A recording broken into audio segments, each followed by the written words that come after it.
Chris सड़क पर लोगों को करतब दिखाता है। वो छोटी मोटी चोरियां करता है। ऐसा करके वो खुद का और इन अनाथ बच्चों का बड़ी मुश्किलों से पेट भर पाता है। उसकी जिंदगी का बस एक ही सपना है, चाइना टाउन के रेसलिंग कंपटीशन में सोने का ड्रैगन जीतना। अब एक चोरी के सिलसिले में पुलिस उसके पीछे लग जाती है, जिसमें उसे लंबी सजा होना तय है। पुलिस से बचने के लिए क्रिस एक जहाज में छिप जाता है, लेकिन अफसोस ये एक लुटेरों का जहाज है। ये लुटेरे क्रिस को अपना गुलाम बना लेते हैं। अब इत्तेफाक से एडगर और हैरी नाम के ये बंदे हाईटेक हथियारों के साथ इन ओल्ड स्कूल लुटेरों पर अटैक कर देते हैं। सारे लुटेरे मारे जाते हैं, लेकिन क्रिस का दुर्भाग्य यहाँ खत्म नहीं होता। एडगर और हैरी बहुत बड़े धोखेबाज हैं। ये क्रिस को मोटाई टापू के सरदार खाओ को बेच देते हैं।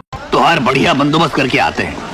खाओ रेसलिंग का शौकीन है। क्रिस उसे अपनी रेसलिंग के दांवपेच से इम्प्रेस कर लेता है। अब चाइना टाउन के महामुकाबले में खाओ के बेटे को बुलावा आता है, जहां खाओ क्रिस को भी अपने साथ ले जाता है। अब यहाँ क्रिस की मुलाकात एडगर और हैरी से होती है। क्रिस कहता है, तुमने मेरे साथ धोखा किया है, तुम कर्जदार हो। अब क्रिस दोनों से एक डील करता है। क्रिस उनसे किसी भी तरह से उसे चाइना टाउन के कुश्ती मुकाबले में एंट्री कराने के लिए कहता है। वो उन्हें इनाम में मिलने वाले सोने के ड्रैगन का लालच देता है। एडगर और हैरी जानते हैं इसका मुकाबला जीतने का कोई चांस नहीं, लेकिन सोने के ड्रैगन के लालच में वो क्रिस की डील को मान लेते हैं। यहाँ क्रिस की मुलाकात कैरी नाम की एक बेहद खूबसूरत लड़की से होती है। क्रिस ने मन ही मन सोच लिया है, ड्रैगन मिले ना मिले, लेकिन इसे दुल्हन बना के घर जरूर लेकर जाऊंगा। अब एडगर एक प्लान बनाता है, जिसके मुताबिक मिस्टर अमेरिका की जगह उसे मुकाबले में शामिल किया जाएगा। अब जैसे ही मिस्टर अमेरिका चाइना टाउन पहुँचता है, ये नकली रिप्रेजेंटेटिव बनके उसे फुसला कर ले जाते हैं। अब खाने की मेज पर ये सांप बिच्छू के चाइनीज डेजर्ट्स का लुत्फ उठा रहे हैं। तभी खाओ अपने पहलवान बेटे के साथ वहाँ पहुँच जाता है। वो एडगर, हैरी और क्रिस को खरी खोटी सुनाता है। वो क्रिस से कहता है कि तुम कितने घटिया हो, हमने तुम्हें कुश्ती के दाव पेच सिखाए और अब तुम हमारे ही खिलाफ लड़ने की तैयारी कर रहे हो। खाओ की बातें सुनकर मिस्टर चैंपियन उससे कहता है, कुश्ती क्रिस नहीं, मैं लड़ने वाला हूँ। खाओ मजाक भरे लहजे में उससे कहता है,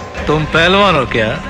खाओ की बात सुनकर मिस्टर चैंपियन अपमानित महसूस करता है। अब उसे खुद के पहलवान होने पर भी शक होने लगा है। अब मंगोलिया के पहलवान खान की एंट्री होती है। ये इस मुकाबले का सबसे ताकतवर पहलवान है। वो ढाबे के मालिक से उसी मेज पर बैठने की डिमांड करता है। उसकी एबनॉर्मल फिजिक से डर के ढाबे का मालिक इन लोगों से मेज खाली करने की गुजारिश करता है, लेकिन एडगर साफ इनकार कर देता है। खान जबरदस्ती उनसे मेज खाली कराने पहुँच जाता है। अब मिस्टर चैंपियन अपनी खोई साख लौटाने के लिए खान से भिड़ जाता है, लेकिन खान अपने एक ही मौके में उसे फ्लैट कर देता है। अगले सीन में निराश मिस्टर चैंपियन क्रिस से कहता है कि उसे उसकी असलियत का पता चल गया है। वो क्रिस को ललकारता है, लेकिन ये बेचारा क्रिस से भी बुरी तरह पिटता है। अब निराश मिस्टर चैंपियन क्रिस को चाइना टाउन का न्योता सौंप कर चला जाता है। अब क्रिस इस न्योते के जरिए मुकाबले में एंट्री पा लेता है, लेकिन उसके नकली मिस्टर चैंपियन होने का खुलासा हो जाता है। अब असली मिस्टर चैंपियन आके क्रिस का बचाव करता है और राजा के सामने ही क्रिस को अपना खिताब सौंप देता है। चाइना टाउन का राजा फरमान सुनाता है कि अगर क्रिस मुकाबले के पहले राउंड में हार गया, तो मिस्टर चैंपियन को जिंदगी भर चाइना टाउन में ही रहना पड़ेगा। अब मुकाबले की शुरुआत होती है। इस मुकाबले में कई देशों के पहलवान हिस्सा लेने पहुँचे हैं। हर कोई एक से बढ़ के एक है। एक के बाद एक राउंड बीत रहे हैं। अब क्रिस भी एक कड़े मुकाबले में अपना पहला राउंड जीत लेता है,